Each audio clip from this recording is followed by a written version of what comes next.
so we are adwuma yi a wo chairman nso se ne ye boni din no ebetimi aboa ama no nso no wetimi amotivate you ewo ground ho ama wetimi apagya wo mu ama akodi bebi a wo pese wo kodu and me hwe ene 10/10 na ba ya na me de me problem kakra wo first on 10/10 on 10/10 computer na computer na ejina na member se metempa we computer enza me ba so matna computer na ti member se me de me ka computer na ba ti say bia computer but who say na ka me so me say who say chale eto de bia computer no ho it be a mistake o former ambassador Kablable Osiwoti sure metempa we computer o metempa we computer no but now me phone say Herbert Kojo men samponsa former Kumasi Asante Kotoko CEO Herbert Mensa ye nyina yenim no yenim nipa oye and o hwe be na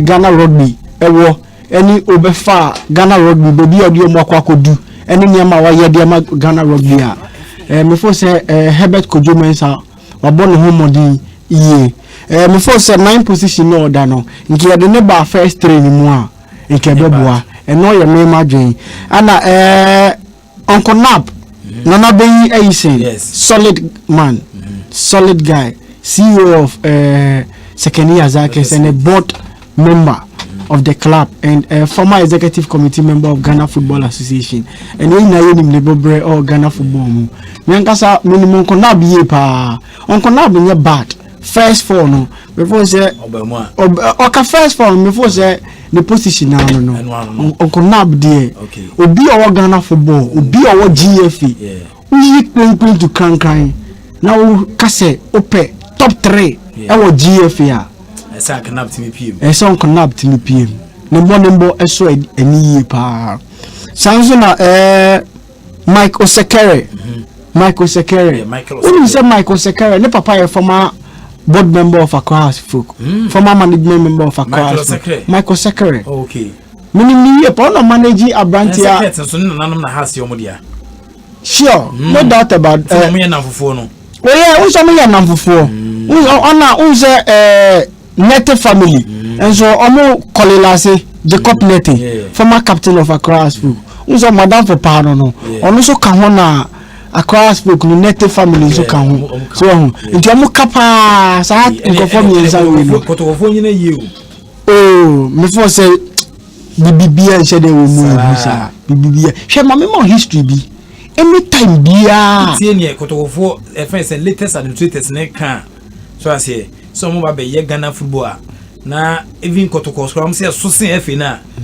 FA no so mpanyimfo enso eye affiliated am kra house yo mo dia but uni bibi mo history ebi na kotoko ntimi fa Premier League ana mo confessa am ko fa Mr Sylvester Asariusu Bantama Hene current Bantama Hene of Bantama traditional council unso obaye no na ye fo say da year no year enye kotokofo na no more in charge of administration any ade but that year no kotokotimi breaki sa 10 years no ntimi nje league no ene Abdul Razak ene Sylvester Sawiusu be fa league no and I'm foreseeing say next season niama kotokodi egu table so no ene niama na ya me Maxwell ene mo ne omo keka ho pese omo ye no ese se omo ka we no almost original no to omo niama yi.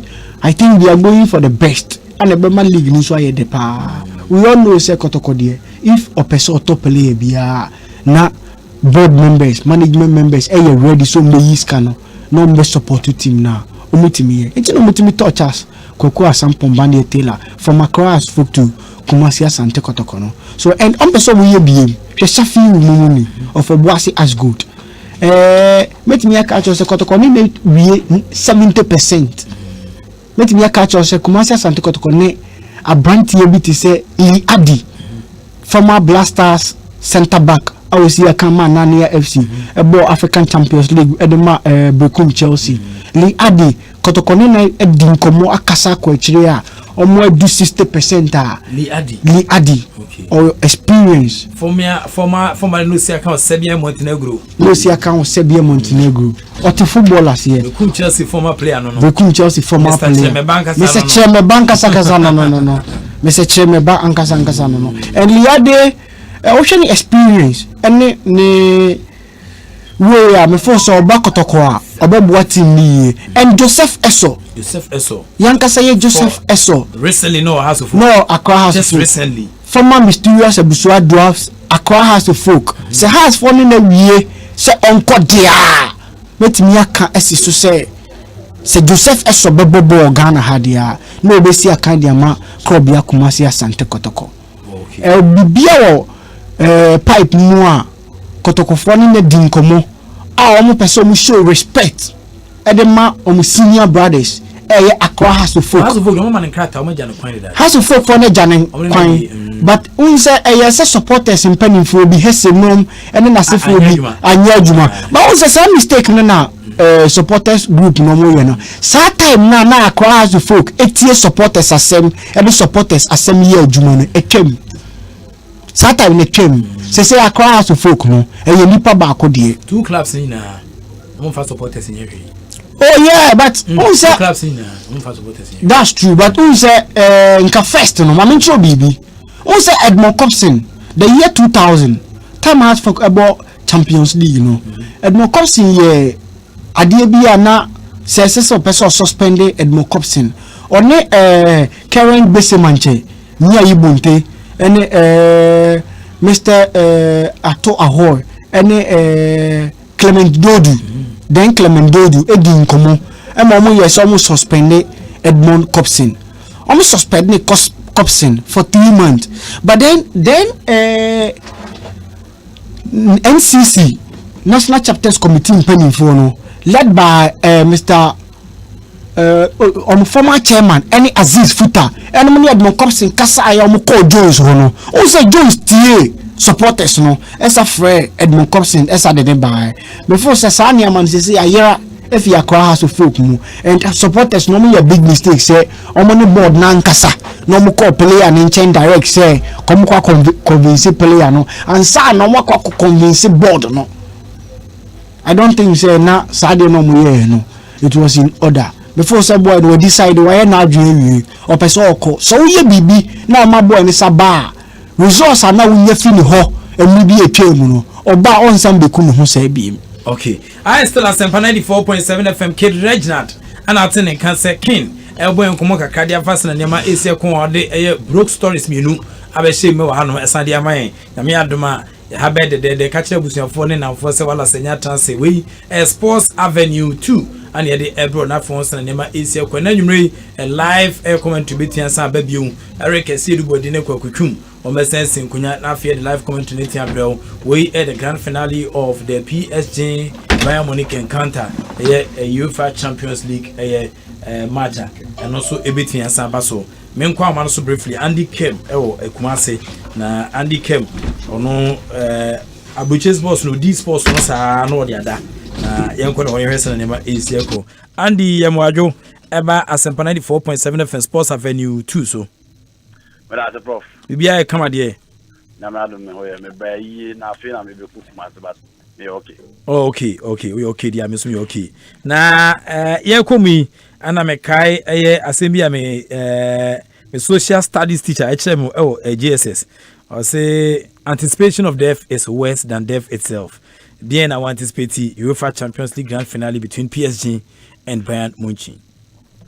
Well, Prof, a very close range and a very difficult encounter as against a team that has played 10 times finals of the UEFA Champions League against a team celebrating a birthday in 50 years at Champions League in the year 4 years. Now, that team no. And at the Champions League, you start here in 1955, 1956, no. Now in M4 that is against Paris Saint-Germain. Prof, the funny thing is that the whole chef Paris Saint-Germain almost stadium almost see a kind of friend of Parc des Princes. The first time I ever the then European Cup that was in the UEFA Champions League. You have a first final between Real Madrid and then Rennes on Buko no stadium no Parc des Princes on a ball final na Real Madrid ever share Rennes by 4-3. PSG and they qualify on ball final Lisbon ni the share competition as you know first time almost stadium na it's in the ball final, but the most unfortunate thing is they say 50 years down the line I feel no waiting to qualify to the finals of this particular competition. Almost team or my ball finals Makuma could do, but almost team win 5 and almost lose to 5. That is Bayern. Prof. Semi started from Bayern Munich. Almost a game and almost see a kind against team I friend Paris Saint-Germain. I did Bayern Munich back to the table and they say, almost the highest scoring club in the UEFA Champions League so far as this season is concerned. The number of goals or match and or match, they scored close to 42 goals and I'm conceded 8. And over Paris Saint-Germain, almost a team almost conceded less. Games almost draw 1 and I'm winning and over Bayern Munich. They've been sensational and they've been impeccable and the kind of goals almost they man and not so between a share or watching a stop swooping away Chelsea by 7 goals, beating Barcelona by 8 goals to 2. It really tells you the kind of quality and the kind of efficiency they bring to the table. And then the Bayala, almost so much experience and huge experience. But at the almost a Bayern who very peculiar to other teams. And it's a Prof. Champions League, you see a kind of team back experience. Now in the team back any experience and they can experience there. So Bayern almost about 10 finals, it was almost vast experience. Almost me I just 5 mark cap and mark 5 it was almost vast experience. And okay PSG almost experience almost back to this particular game. The only experience they have they say almost Keylor Navas, almost Neymar da Silva Santos Jr. and almost Fabian and Di Maria almost in the UEFA Champions League. So about Bayern Munich side and not also a players experience. Almost Manodoya, almost Jerome Boateng, almost David Alaba, almost Abrancha friend Thomas Muller, almost the UEFA Champions League. So for players experience, both teams had it, but Bayern slightly ahead of Tima, the friend AFP edging. As some America is peculiar, and it's a prop. So who's a team via or the Champions League in Bido, and after our experience and any team any experience, but in Pimpin, Yana team experience, and a Tavian. Until last season, in our Tottenham Hotspur and in Liverpool, a career in Tottenham for Comia, when you experience team in team a friend in Liverpool and a winner. You know, remember the Majid against Liverpool, you know, Madrid arena, and it has gone on and on and on. There are several times he beat me about and they be an a but that has been special about the competition. And I did buy on for any say so almost share teams are almost first timers in the Champions League. I am the Momo, and teams are almost second timers in the Champions League. I am the Momo. Into which Aston Villa edge almost first Champions League first time. Almost buy the share and almost share buy on the year. So here FC Porto almost first time in the Champions League now. Almost share Bayern Munich, not Bayern Argentina, but almost DJ. So Manchester United, I brought almost share Bayern Munich a new camper, almost the year in 1999. That was their second time, and almost bought final against Bayern Munich. Almost a share Bayern Munich at the year. So share Valencia, almost lose to Bayern Munich or San Siro in 2001. That was the second time in the final. I brought another remember the team show almost 3-0 at the 80,000 capacity stadium at the Stade de France. Almost by 3 goals. And don't forget, at the Allianz Arena against Chelsea, team your friend Bayern Munich, Chelsea a second time in the final, almost a Bayern Munich edge. And the Bayern Munich edge, team has almost your teams are almost experience in the final of the competition. Teams need to have upper hand on them, and today they are playing against Paris Saint-Germain. A day and a Bayern debate to the table. Professor Osho almost team now almost set up in a 4-2-3-1. And in terms of disposition, until Benjamin Onoya, on naming him so mobile branch FN Benjamin Paba, no mobile branch FN Alfonso Davis, Jerome Boateng and David Alaba. Yes, I know mobile. And then no mobile branch FN Joshua Kimmich, and then Thiago Alcantara, Serge Gnabry, Ombebo Aban Perisic, Thomas Muller, and Robert Lewandowski. We mono in a 4-2-3-1. Obi Bebu say Argentina Joshua Kemik Medina midfield because in the last few games or on the right side of defense. The entire Medina ban say so here Bayern defense now. Oma consider 8 goals. Obi Ochoma against Olympic Lyon and Bebu say a experience on the part of Olympic Lyon and Momusu here. Or there was so much loopholes in their defense. They played the high-line defensive system, and in a high-line defensive system, against the attack of Neymar da Silva Santos Jr., Kylian Mbappe Loten, and then Fabian Angel Di Maria. These are players that are very pacey, very skillful, very intelligent, almost improvising, and they interpret it within a split second. Almost creating so much space within backlines. If you say, with our players, almost between that skill, that bite, that body check, that close end, I'm betting me a screen in the back for now, Bebre. And it's the reason why I hope the coach Yefan Hansi Flick as in a Babishe and Finfi. That is our Bayern on lineup. They are now expected from the Bayern team. They start in a 4-back, but say almost build it up. They switch to a 3-4-3. To say Abraham Yefan Thiago Alcantara, Jerome Boateng right. Na David Alaba left. Na Thiago Alcantara Babishe Medela as a conductor. No more push Abraham Yefan Afonso David called the far left as a wing back. No more push Benjamin Pavard right as a right wing back. And then we will say Serge Gnabry will be in advanced zone. Robert Lewandowski, Thomas Muller will drop. Now we will say Abraham Yefan Avant Perisic, so echo the far side. So it turned out to be a 3-4-3 formation in terms of the attacking play. And when they are playing the defensive play, it turned out to be a 4-5-1 in defensive play. In Theodore Bayern Munich, team how they set up and how they play. The key figures for their team, Thomas Muller as a conductor, Benjamin Pavard as a right wing back, and then Afonso David as a right wing back when they are attacking. Afonso David is key because their channel of supply and the kind of creativity on the left, on the back. It is all person stop Bayern Munich play now, making sure say Prof.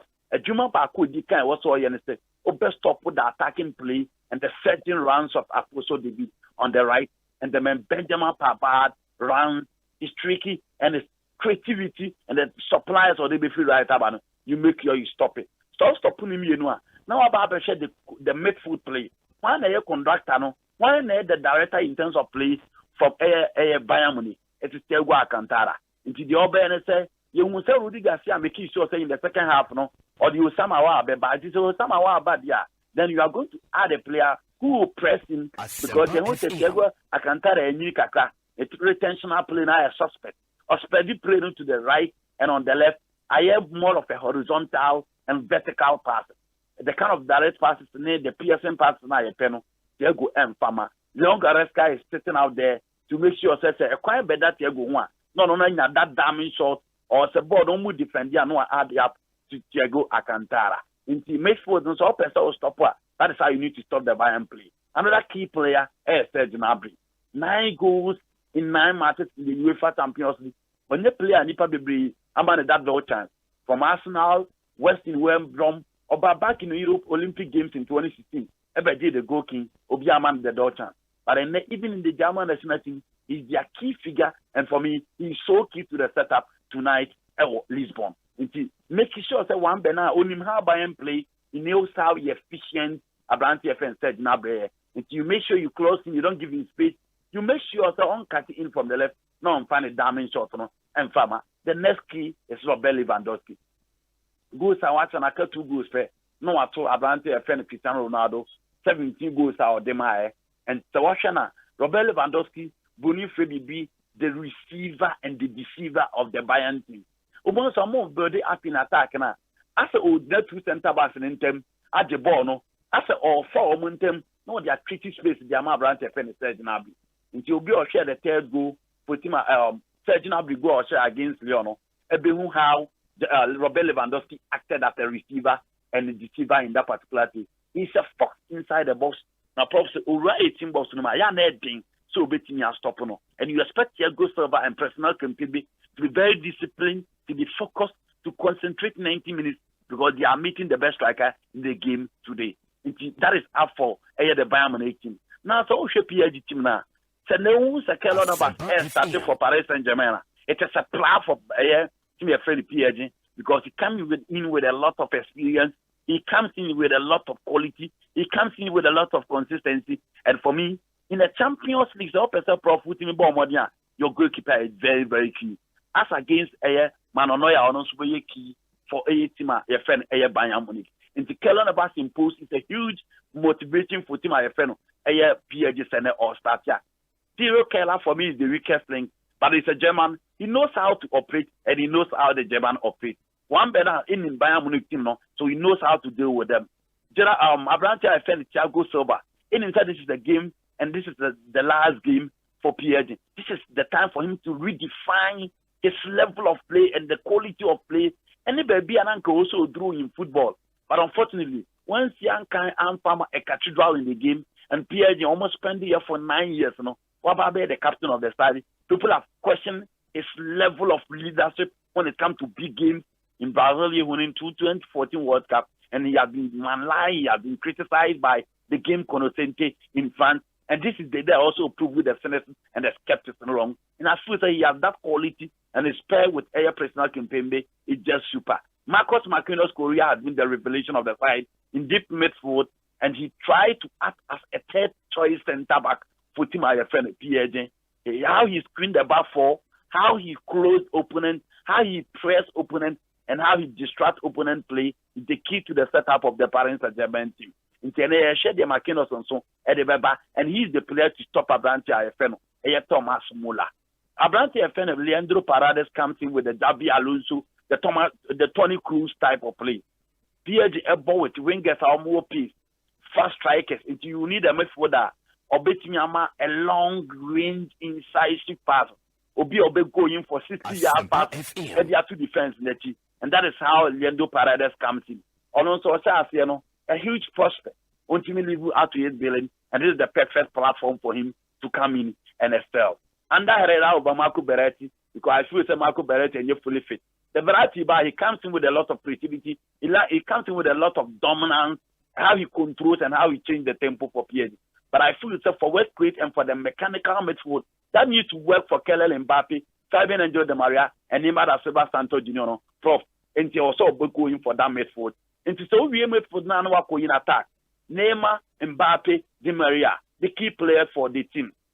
Di Maria, Masaseno, and it is the reason why he scored in that particular game after he came back against my friend RB Leipzig. On himself is born, baby, I know Sinaka in Benfica, and I was saying, and this is the time for him to excel. He has been decisive. Obio Real Madrid team, the champions, and not Di Maria Cano. In him, how key he is to the setup of the Real Madrid team. And then he is key. He's the player to stop the runs of Alfonso Davies. He's the player to add bite and the little bit of creativity from the right. And he's the player, he needs to add up the flex and the feint to the team IFN of PSG setup, especially on the right. And a lot of expected in the team Abrante IFN, Fabian and Gio Di Maria. Kylian Mbappe, a World Cup winner, a god of the French football, and he's the player, opening IFN, Emmanuel Macron, France Mampenino, Elchen and him say, Obetimi added so much bite. He come with directiveness, he come with pace, he come with goals, he come with creativity.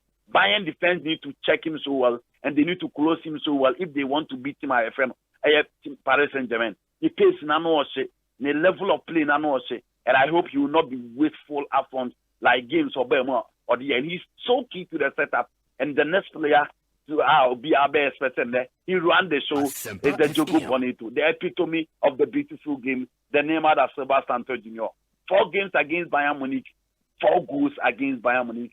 If he's so free, South America be PM the Champions League, He holds in it the most assists. He's the Brazilian with the most goals, with the most assists in the Champions League. Was stealing 9th in the Champions League several times. And the biggest stage in the Champions League and the biggest night at the Stadio Camp Nou against PSG, the first one. He was the man who brought Barcelona team to the fall. And don't forget, come at Barcelona Champions League, Berlin in 2014-2015. He was the player who scored the 3rd goal for Itima, your friend Barcelona. He's so key. 9 goals in major finals. And the finals will be he scored in the Olympic finals, he scored in the Confederation Cup finals. And when you are meeting him, the only thing I also make it sure that Neymar will not get space for him to improvise, for him to interpret, and for him to get his day. You only pray he doesn't come to the party, because our arrival at the party, it has always been difficult for him to stop him. From Jerome Boateng, Martin Melos, Sergio Ramos, Gerard Piqué Benabao, Virgil van Dijk to the top center back in the game, while Quali will be our bluff, and he has turned any defense to shred. He is so key to the setup, and for me, he is the man to run the show for Paris Saint-Germain. But hey, Prof, am I a real Pierre Bayern Munich almost 8 times in the Champions League. Pierre has 5 and a Bayern Munich has 3. But again, experience is key at this stage. And when you talk of experience, Bayern Munich has the experience. The only thing Pierre is the 3D: determination, dedication, and discipline. And name Amuni said this is the right time for him to the right location. The funny thing is that Robert Lewandowski lose to Wembley in 2013. The Champions League time our second chance.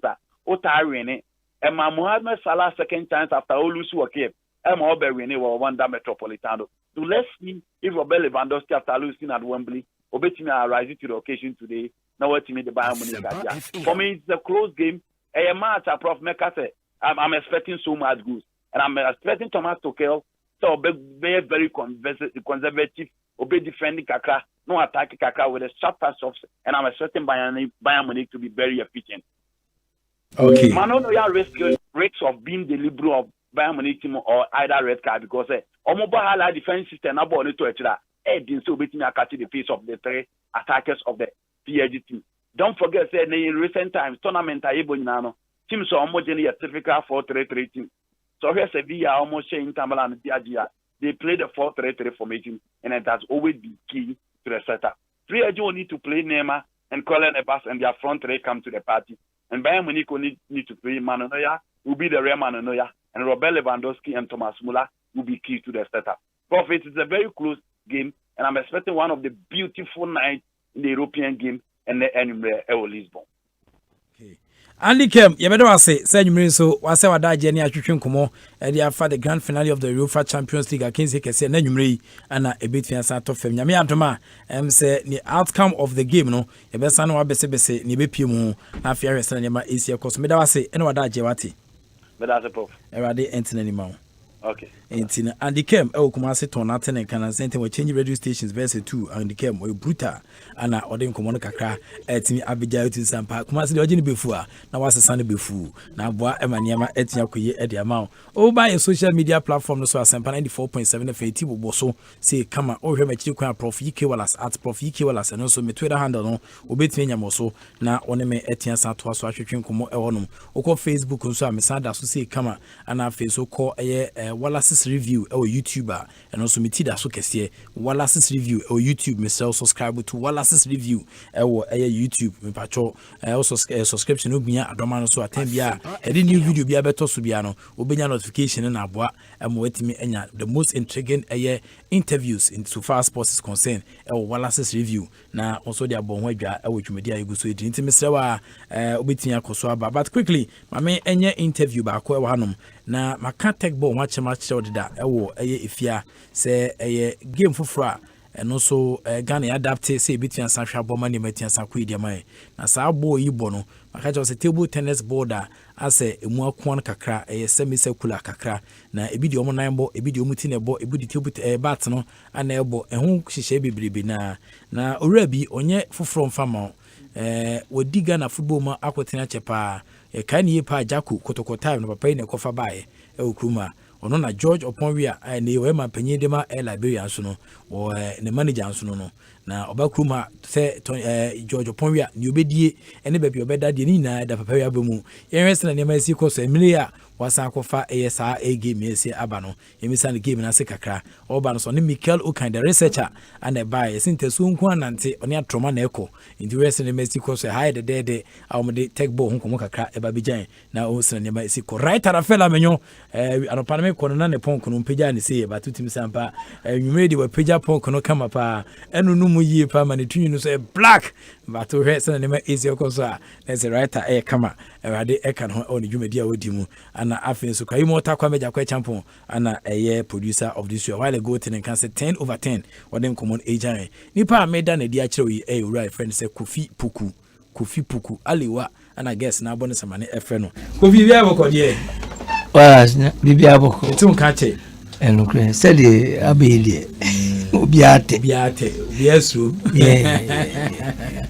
oh na ese de no akofa bayi a tech ball bad Wallace ansala meka ho asem meda wase bebre na sentia meda wase ne se Michael ohadam be hu so okay and I realized that obet me aboa nti me recommend na mankofo bebre that I'm not take ball cram my nti take ball by na me friend am say look, let's do this together. Though me be hu wa ha na benim de hu woni mu am say de hu ye no eno na me so me hu ye nti but here Wallace why are they because at least you know obeka every time what must say and radio juma mu yi ebia no won say se wo ehu bibi woni mu amfa na amma enka bia me so me hu bibia woni mu nti me da wase bebre se oba enso no obo ejuma na tekball no sport bia kwa bruchi a every club or table ni bi na complement football especially about precision. Oh say so study tekball here o ball at two tables until you shall say bottle her head to her. You have to be precise and yes I will head the ball no keke nti mu na am say no e be boase e be ba krom ha nti mene Hungarian ambassador na fobi any so sad the beba there's a tekball if you hungry on yeah if you hungry okay hungry for na innovators innovators na me for say e be boy bebre e be boy empa because sometimes so call park na Wallace cross bo say boy player no wa shebi bona enam because he's not precise until one of the motivations they say ebeba na ebeboa. Apart from that no any footballers enko anybody at all even no more ye freestyle ne sa nyema ni menna no eboa na minya kwenya kohwe world championship no Budapest Wallace na for say ye was ankofo ni bebebe e wo kroma nti enu ntina ye de aba se obia na ye yelen kakaka na ye wie event here pese na ye demonstration the chairman for packages for because then there wale okwa bet me abubi na ye ready say ye be sports and media competition na and definitely there will be prizes and say every time na mo be ka ball no asem any take ball no asem but we want to give you the opportunity maybe I know be we kwa ba be national star you never know until na don't ever be take ball by okay it's one like yeah mini launch be actually nke be major launch Ronaldinho one of our who says ya twi enu akochi kakra but the eba be ye version of the Greater Accra Transport Association na ye babe ye launch Saturday yeah because and the sports authority no as required of us no say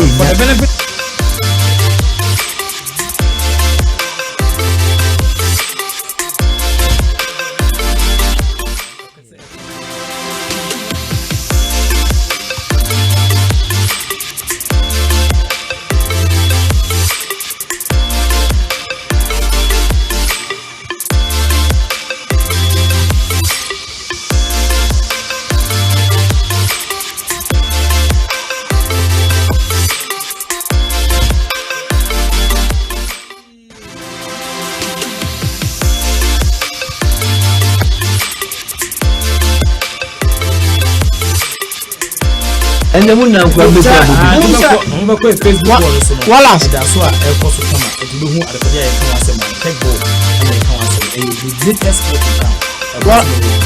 wala on say ukọ soga kope West African Football Academy. Wafa Kampa.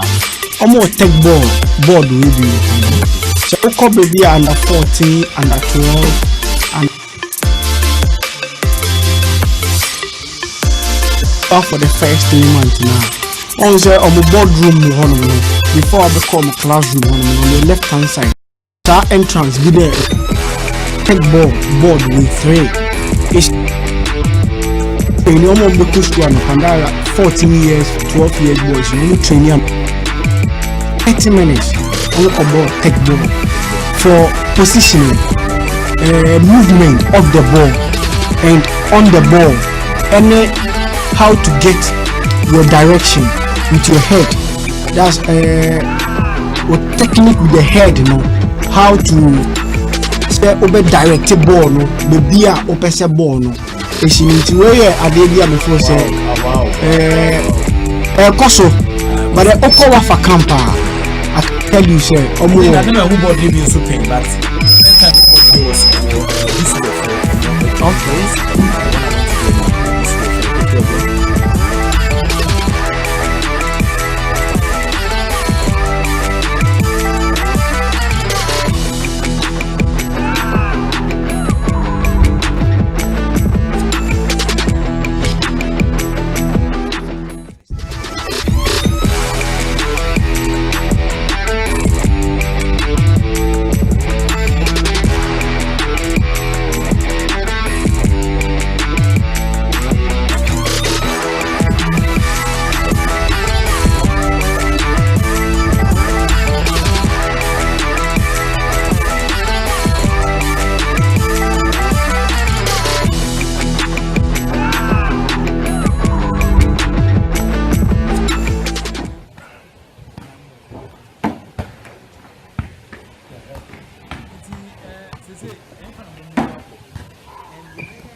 Competition.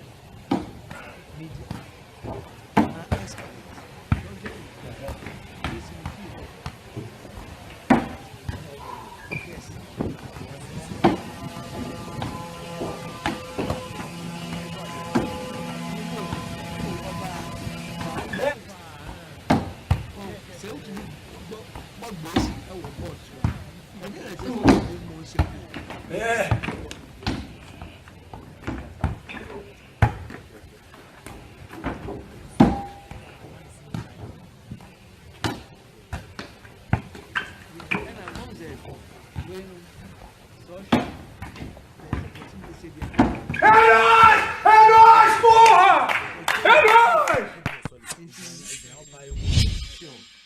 Insurance, it's about board.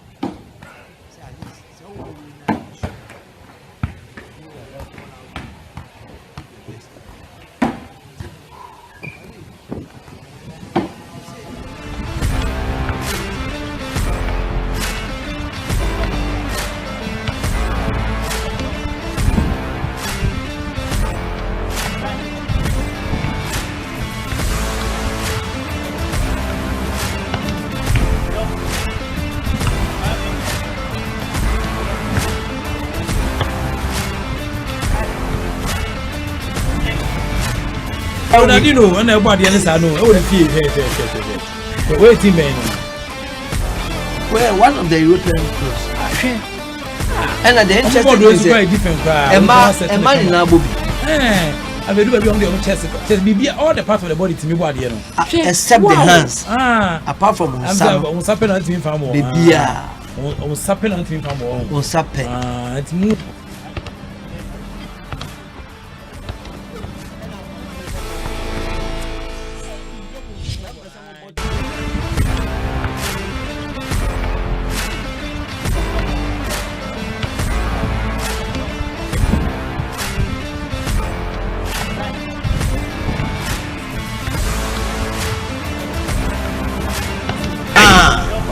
What's my shit? Or the night, what can you be? Yeah, take ball. I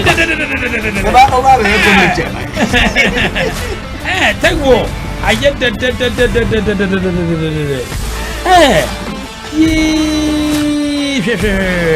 Baku, you know, Massa had the come out. What can you say, Mamma? Sandan who say come out, the TJ, the more board in the soul. Big ball, no, yeah, I get that. What's my shit? Or the night. Asempa subiu take ball header edem wasaji biu kama ye take ball ye no comment na meye no ye take ball na dey Mr.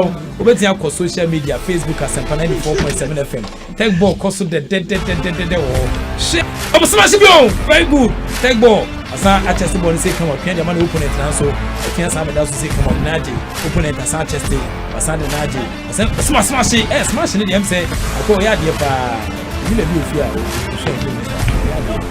Yeah, the party. You that's a method.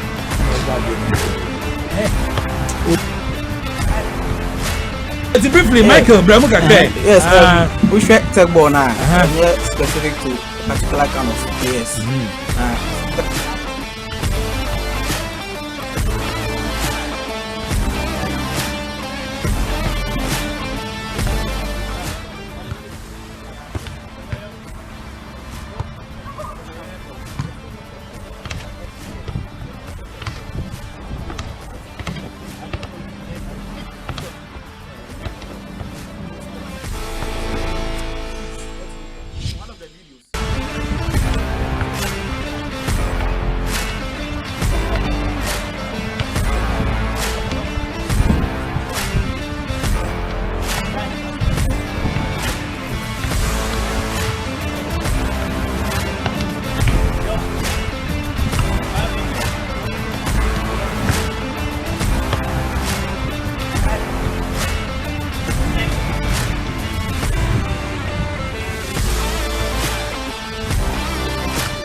The board waiting about tech ball. The tech ball, you're opening up to Keep Fit Club, you're opening up to area boys, like you pay more, say a new kind of, you know, players are on the tech ball.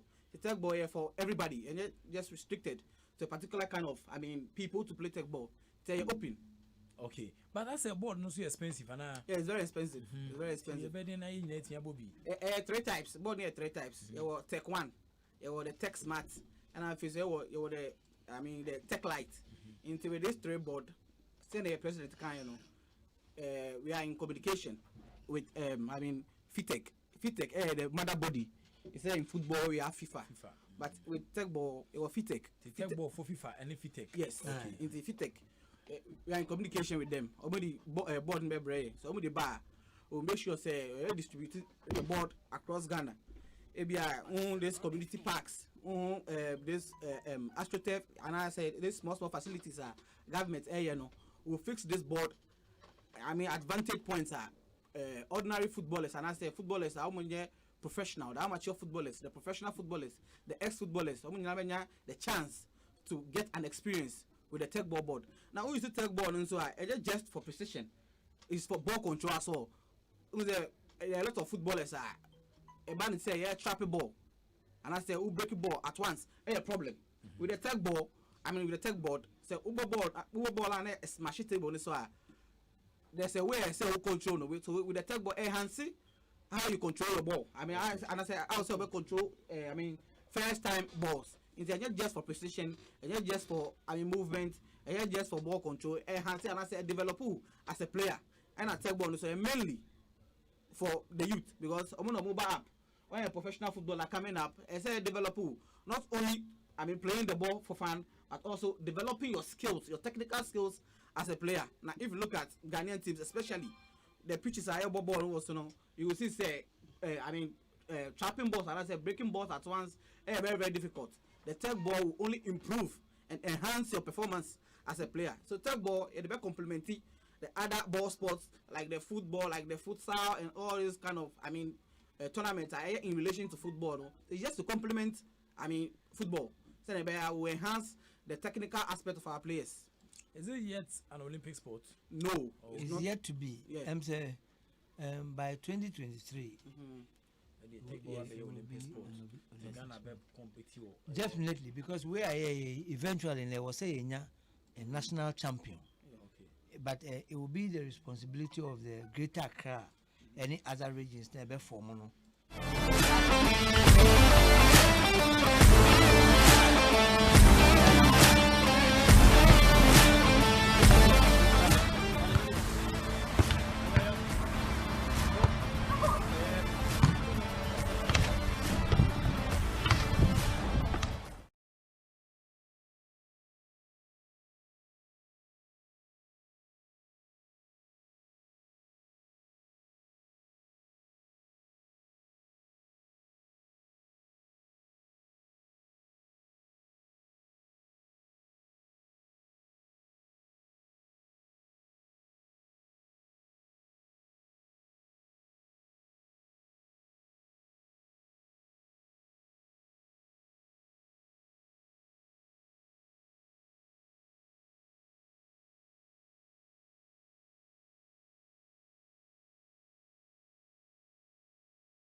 To become an Olympic sport. So very soon, when we say tech ball, Ghana Banya representative or the world stage, who knows? If I get Banya a superstar, a tech ball player from Ghana. It's a process. Oh, okay. It's a wow product now. Oh, okay. So what I say? Wow. Michelle, yes.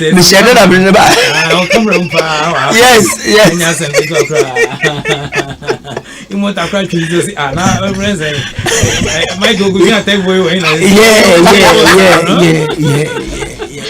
Take more fun, I will just say. There is a never be see our call. Sure. Obi, how much you call whom for now, you launch for now, the office will. I think people are also listening. You know, do joining Tech Ball Association and our federation. And for now, Michael. Okay. And I make us say, all the numbers be to now. 1 month, you know, all the necessary information are here. Okay. If I take ball, they are cofaba. Yeah. See, Michael, so we show much you can have so join Tech Ball from the interview area. Who much you coming? Okay, into me the number bet to you. Into me the number bet to you. So we any information on Tech Ball. My number is 020 20 422 56. Again 02020 422 56 02020 422 56. I mean, my number now. Okay, we here wa we here friend. If person join the association, how people want to also form groups and our communities. Form clubs, tech clubs. I'll be teaching show modalities. Sure. I'll be teaching fast. I'm the best. Okay, I think. Say na board and kazan so individuals so say people to board na any other day be going. Yes. Board no. Yeah, for now, I was say you introduce sport, no. Okay. But as we grow, information there as to how to get the table. Especially meat and share everything and local manufacturers be sure. Gas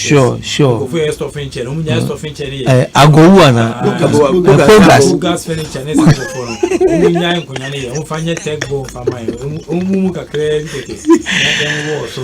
special size be na size na standard size. Yes, it's just at the table tennis side, but I don't understand. The only difference is that when I curved.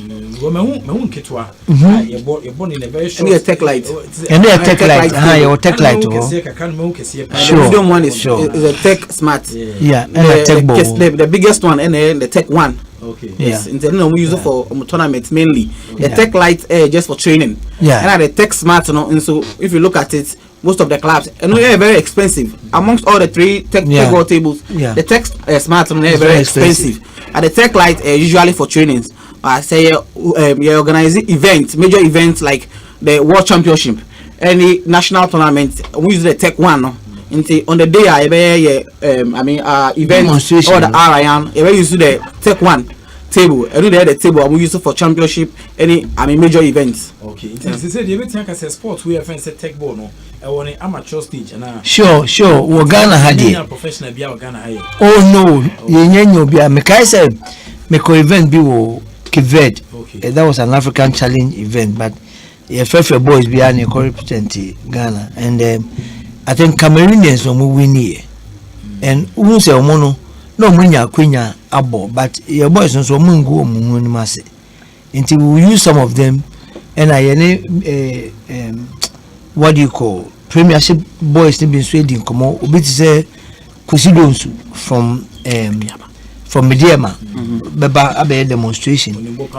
Onimbo, you see, Onimbo take bon rules na ya every amount for. Okay. A rules baby. Okay. Won't be found some city table no so. Won't be found 9 city table no so. And your edge balls, but you per se introduce your answer. Na if you the homra aba. Kotoko 4 play Sami ni makole Maxwell. Martin Kujo. Ono kwa shase ebo. You know, take ball. Yeah, board no ma the board no come because during COVID time I say mo be MP no.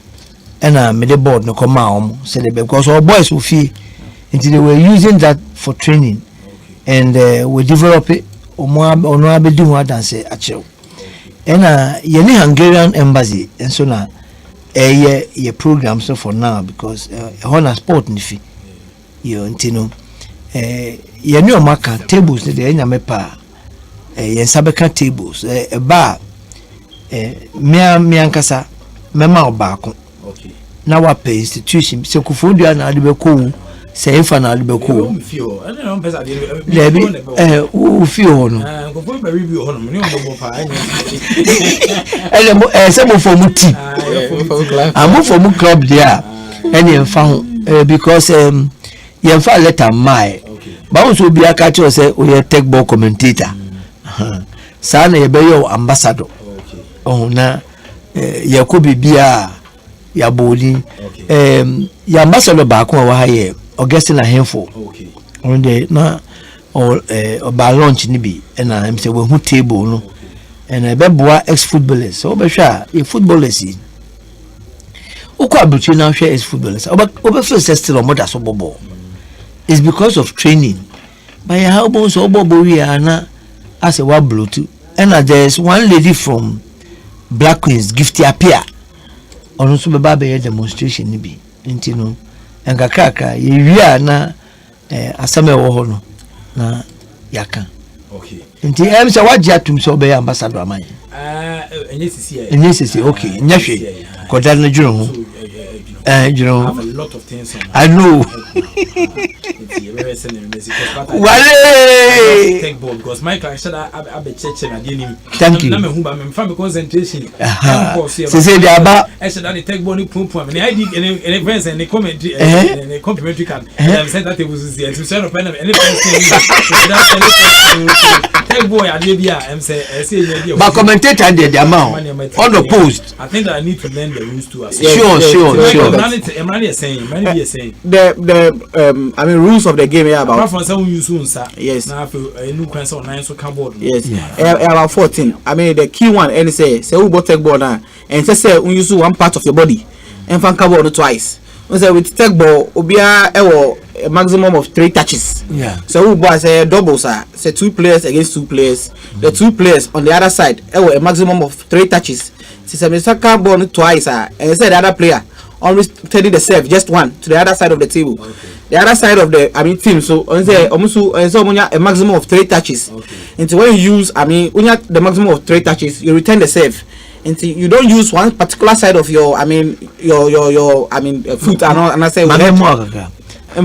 eba ye serve ma wa na se o de obogia untumi fa obo ensampa sibium e wo se wo do ti other parts so good, you don't repeat one part of your body twice obetumi de okoko aje na wo de wo sere na aba from na aye pass and I met me limit ya head ya ma me head ma na ebia wa finish it na wa head ya to but before me head ya ma na I should touch the ball twice ebia ba maji na me exactly na o wa finish it into your video na push your video na mo bo double sa on say to me kukuma ba ko na wa smash it that's it and no Nigerian adding into these are some of the techniques say take ball obeka say and also referees and empires sure empires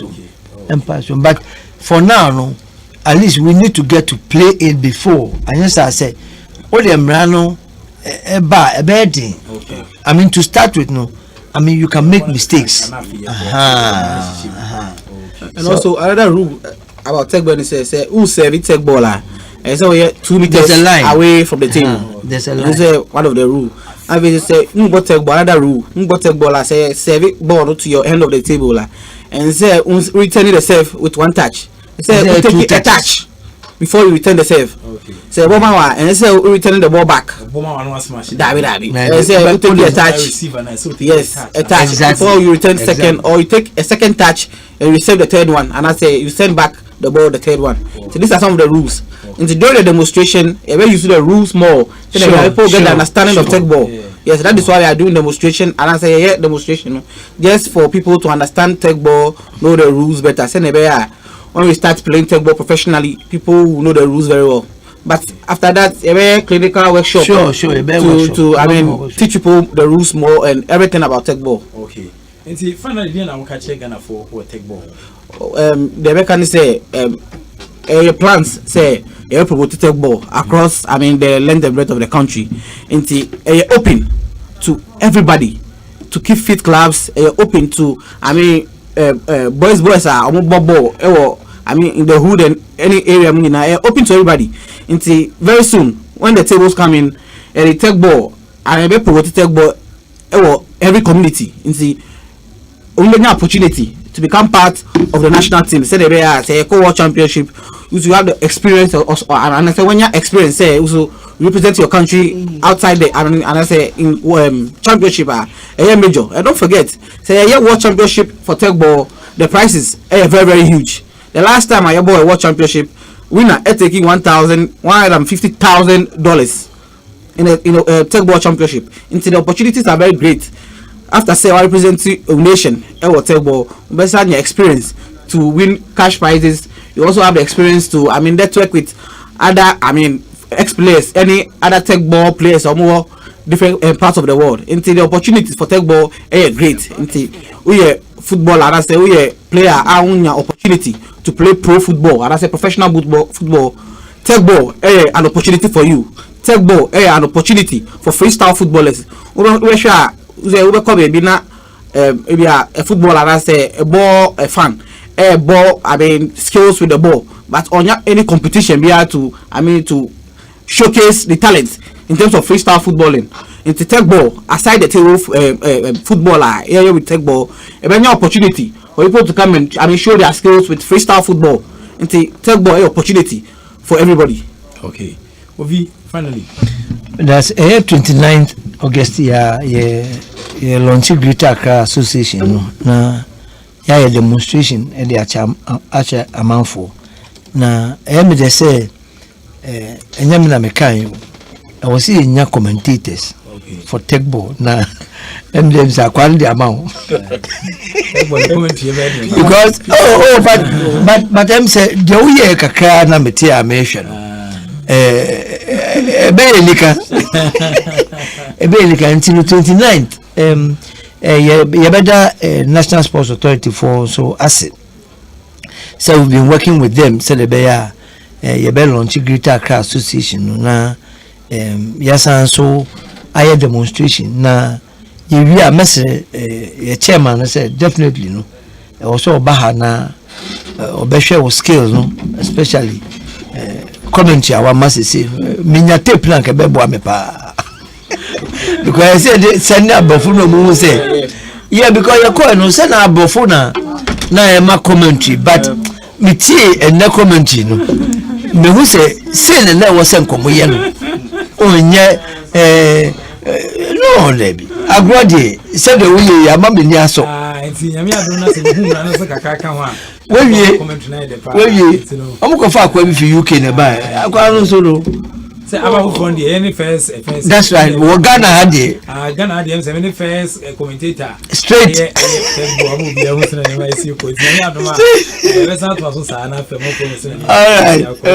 Boku and I feel so Mikel Okan when I must say Sambra sequence to start for tech ball for mobile representation me adman intermittently this year definitely Ghana for more Asia King Reginald I'm say tech ball there wedding one dance kakadi a chair omo komo yom dia be wo hwa on be yie da cha na se omo nya bi e de aka ho well ometimi ayeye se omunya ekukudam na ombeson omwase a mefo so ometimi apushi ama e de akowanim unse futsa start ye no starting ni say ya na dodo na fo se futsa entimi nkodu bebi a edu ewo Ghana ba ohwa gradually no mefo se kwa konanim nkakra nti se tech ball no so omo so omo ho emre na omo di agro nanim no omo gi atintimban wom na omo ko okoden a mefo se me be ba be ye ka be hwe okay so less than 8 minutes meaning say na no wo start say wo boy nkomo bi o se fi ohin jampen so be pem this time so no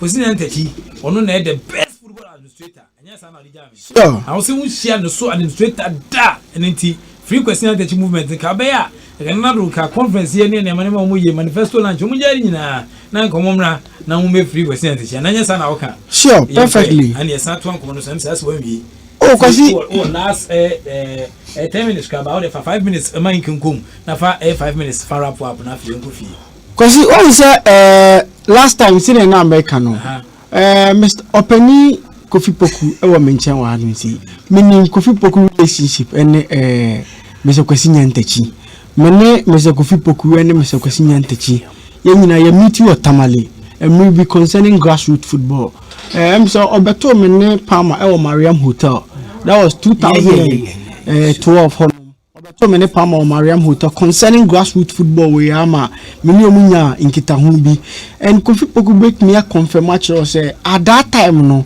even meeting us here no me Jordan Anagbla ni ono krampo no I disagree with omo decision na omo dey ba for grassroots football na me feel say omo hwe elite no ama na omo bre e wo down hono mo no en hye da enkoyi emfa mo eno ana ye dey bubo mu a enne into waba beka yensa wa han say no before say me say Kofi Poku so won nsem concerning president former president Kwasi Nyantachi o hwe be bia president Kwasi Nyantachi fi ene ade aye de ye Kwasi Nyantachi wo kuro mu ha before say as Ghana for ne yanyade asem wo be bia meka mesa aka biem before say so wo hwe be bia ohiri jamfi ade Ghana football e baaye 1956-57 edu bedu 1960 no so be ye ne de kakra eja hokoe edu beja Mr. HP Nyametai 1960 to 1966 Emma na Fredua Mensa enso baaye from 1966 to 1970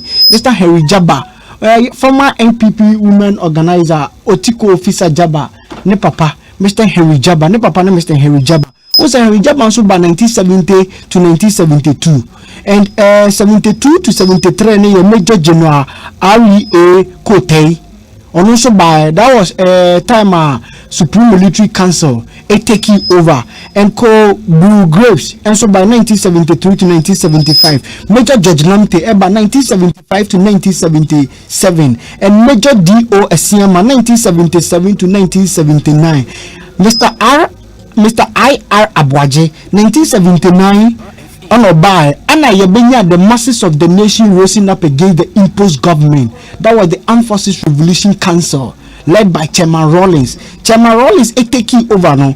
And there Mr. Samuel Ochre by 1979. But Mr. Chairman Rawlings is taking over now. Omo be share say omo be re-election and ye be 1979 election the Dr. Hilali Man eba power nti after ono no okoye oni omo beye cool no ene na sefo nyina eja hokoye ana kobaye 31st December 1981 nti okobaye no Mr. Sam Oche esa beye FA president biem that was 1986 to 1990 and Oshe GFA abakose mo a omo ayato aba ma omo aba be di president no masa stand omo asa kwasa ba biem no eye Mr. Sam Oche ene lawyer Kwesi Nyantachi de FA4 ne Gaka 4 any omo ye football ina jitu say ye man some biem because of na Juma na Odi and me no na ye nim say under 20 World Cup and we be na ye pese yetimi wini under 20 World Cup ya kunwa yentimi wini ya ko 1999 ya boy ya modern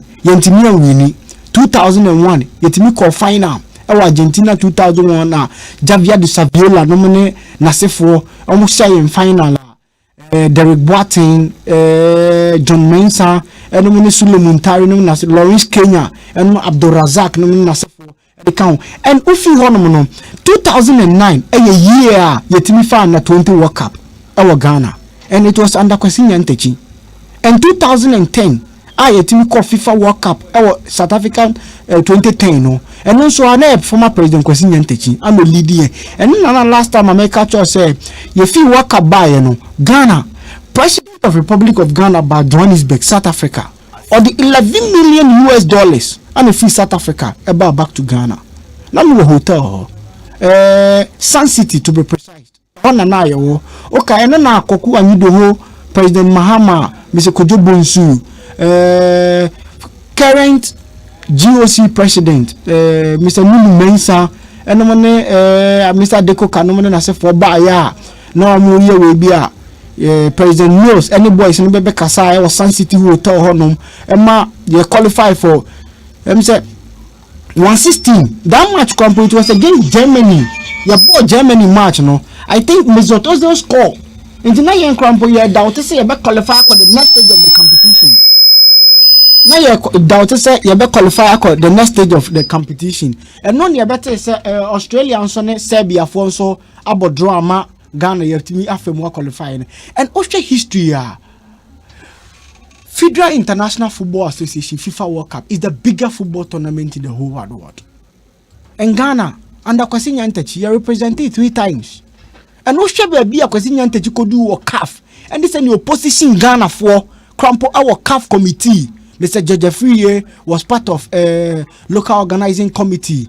Mr. Felix Anson Okan women's football administration na Oshe ebinum te se Mr. Fred Achino Sani Darano communication CAF apart from Nana Sambru Badla no apart from NND Jawola or join a CAF otimidi nipa mienu join a CAF Kwesi Nyantachi is the only person or call CAF any FIFA otimidi Ghana for ewura CAF any FIFA o ma o modjuma honom Ghana for ne yempe we yepeden biem support na ye de ma Kwesi Nyantachi as a football people no na football people fi hono mo a I just say bia president Nana say obi foforo ana abeka se Kwesi Nyantachi nya de ba football people obi nya na ye nyina yeta Kwesi Nyantachi achi me personally na me Kwesi Nyantachi beginning no na me hu say niam bi to sin kakra but ebedu ba bi no me hu say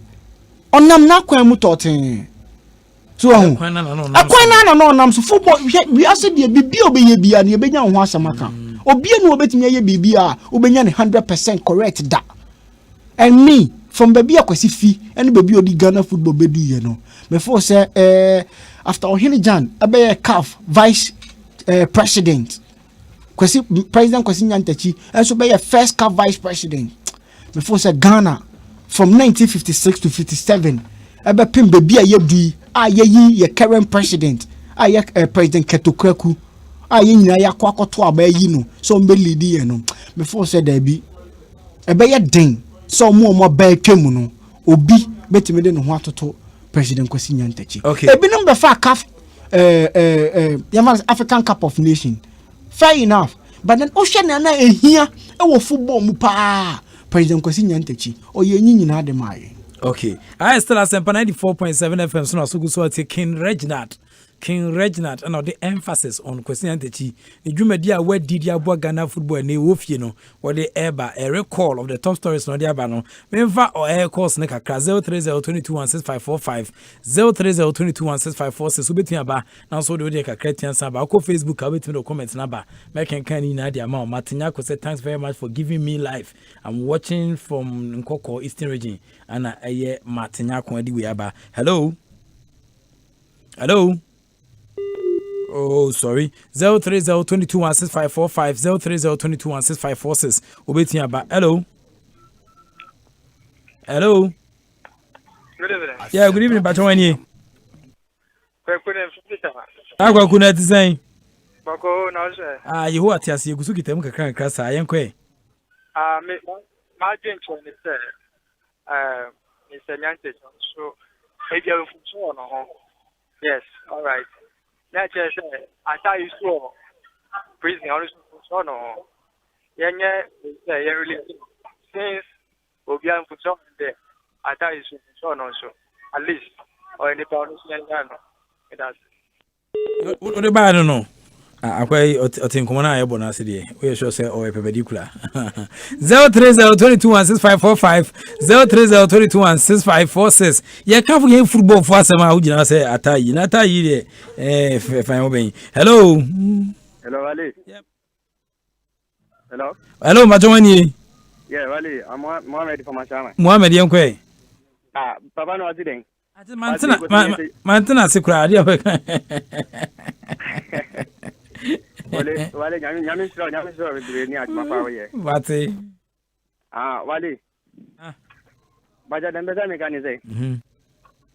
Papa no asi yanya obi ade say kozinye ndeke wa Ghana asi. I'm baja o share video na anati ye no de. Kama sema yenko enye video asem no beka. Because me senye say bia Wale enye nyami say nyenka no kore senye say bia obi a kozinye ndeke ema no bibia obi a no obetina we aka say kozinye ndeke onye bone o Ghana asi. Onye bone nka bandi no FIFA. Utie ni nkomo no de. Amnikie pa Wale. Oh, chairman say. I say my papa we kale me like me ka me tina je kura. Aya mun chere na video na onhwe. Ko fa dise say ko anka ba de sanga yese ya chele ba.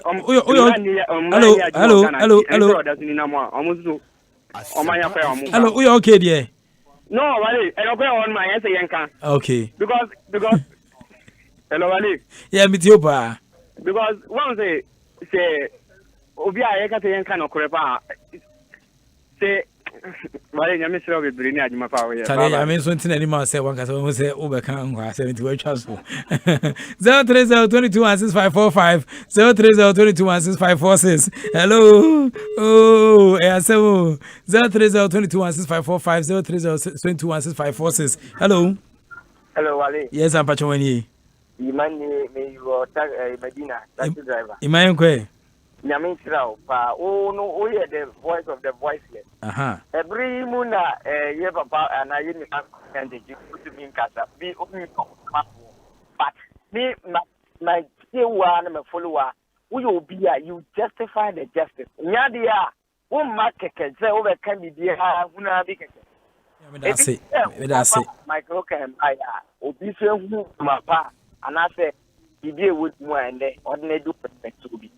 Enti wo baby a wo back no ibi papa bi wo ho nti na wo yesa na omo solitaire kwesiante yi ntantrofo bi omo solitaire no na nyese papa no na ejuma ntani o pa na mwani bere no ene ye nyina ye Ghana ye hu se ebinom eye ejuma ministry ni ade we fighting against kwesiante no ene den omo ye enti me after the magic we di pass o kansamu kasakwa and a fruit and a for the story piano and then evidence no and she a bomb by a tower you say Jumapa one chance even politicians are yet you mugumgra ye free movement the job now wait ye be carry their why na ye ginaso at time no say radem one in dino why you be Yamisha Masa obenya si obi awasase so ate amen Munasepa. Tienza ko 0302216545 0302216546. Yanko hello.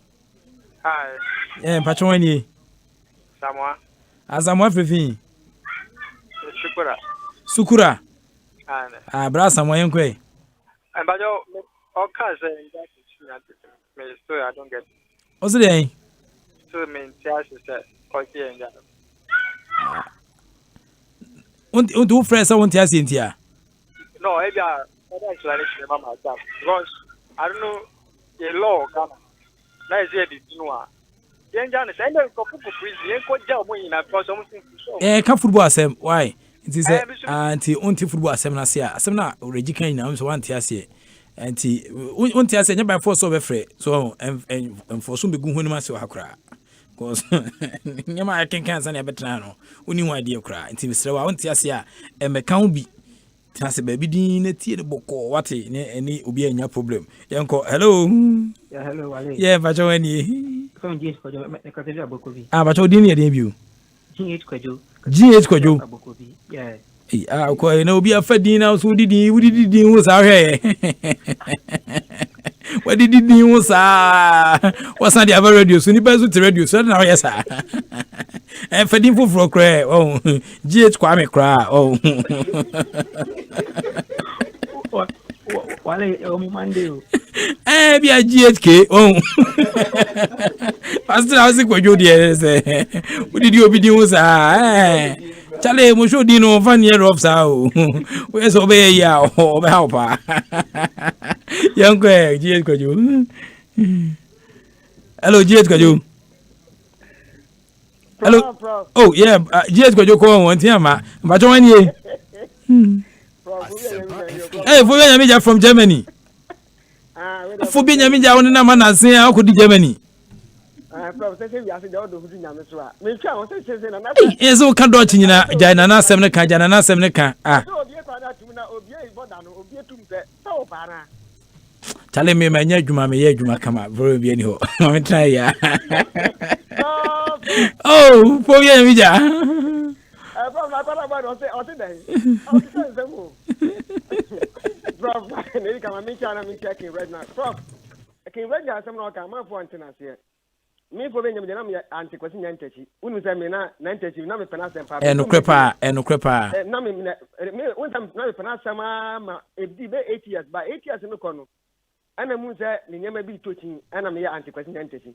Na for big kegu assume say bra be di o machi na montan no kan no kan sa go for me to be assume that I'm not a prof when you be na make us all your sports women you obi titi ho no no ya fa ya no ke kan se ma ono abeta kwa kwa jisika aba no aba be di no ono fresh ya me ku nani ma so but you see sabi ya say oba kwa say na change na dwen so ati ate and prof who say you requesting attention some like we na kan no aya no plan o kan no.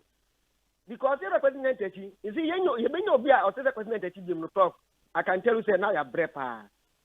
What I say, no more, we are saying, no, some politician for now, or mom sky campaign, almost like in my in prop.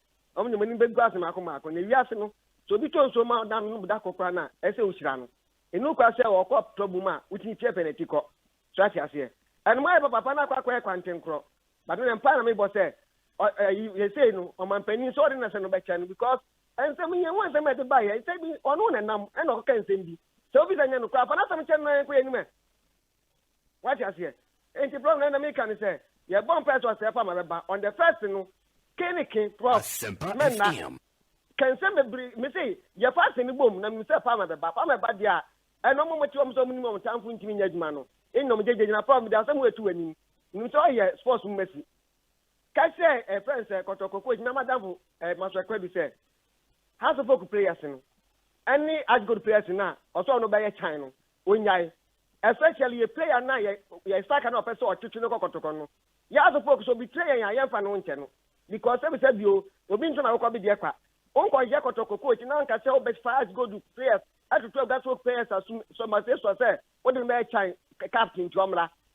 Master Quendu, Wakotoko, when you saw Kotoko, maybe for Asempa, and tell me the whole college, me panam, oh yeah, way.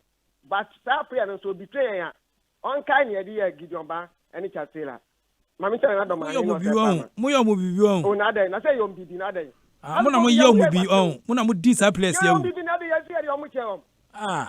Gideon Bar, you have got up a name Pong. Moya, dear. Oh, there is a idea, but Prof, Nyankopɔn kwampa pasida so be train Nyankopɔn fa ho nkyɛw na wo ba so foku ya gye so saa da sɛ wo obi tutu gua so na wo kwa kwai ko bɔne yɛhwɛ yɛn gbe sɛ yɛnso yɛn na mo be sa je ni bibi mo be sa je ni bibi won sɛ mfa no nkyɛ no tomato se wa brochire mo brochire so yɛn ton moto afro na brochire ya modia uru sa kom ne president commerce no wo ko ye president akada de yan kopu sunsu ye wura for se president. Okay. Okay. Now see o see adwuma bi wa na pese me yema wa na.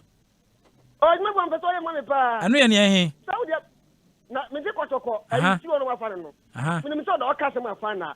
Ba ma sha aso akwa no ntimi nka dai. O so me nsa wu so asem. Obetimi adwuma so ntimi because me de me hwe peteta kram no. Me twa nya o so de ba na me ja taato. Yes sabe ejana nto aso ne kunwa snapo bi. Tie mi o. What I say? Yes sabe ejana nto aso ane kunwa snapo bi. Nipa ya uka na asemi no kita team be friends say Far Rangers. Bisa answer Far Rangers no na sponsors ye den. Keto kegu kra de ehun say Dreams Football Club o siesie ho ye niam kama e ma niam tiansa kwe ba Far Rangers. Bisa say sen na niam kosi ho. Edi ko kese te se kotoko. Edi manipa. Ma me san enka wade bibiu. Utiem ye pa. Me se bisa ho say Far Rangers edi kosi he. Na edi ko kese sa ma sa nipa ya. Ono ne Far Rangers ne kwa ehun ne ode. So I say, Uti ni yepa. Asemba ku bi so sa o. So hu. Na sa asemba ku no ne say, wo rest na Mexico so na no abrante be yima so tre say. Cornerstones bobo a na nko mo so pa am ko division 1. Omo ko fa papa be bata ho sen ko mo de be ko Premier. Ene mo division 2 mfie bebre nie no. Wo mu ntimi nsan ma wo hwe Cornerstone onya hu om ye. Fe no keke. Yes the body of the dead is a warning to the living. We ni nko mo kekra. Yes adija we kire mo ta menfa ba ko atwa to e. Why na fi empra preche kwa. Hello. Hello, Wale. Yes, I'm Pacho Mani. Wale, Gajula, near the United States of La Wale. Wale, someone Raymond guy makes you. Wale, Nijiga, Wale, Wale, can they come back to a radio station? Charlie, Charlie, Unugano Chabe. Come back to a radio station. I'm a black one. I just want to get Unapo. Charlie, cafe me down. What it? Share.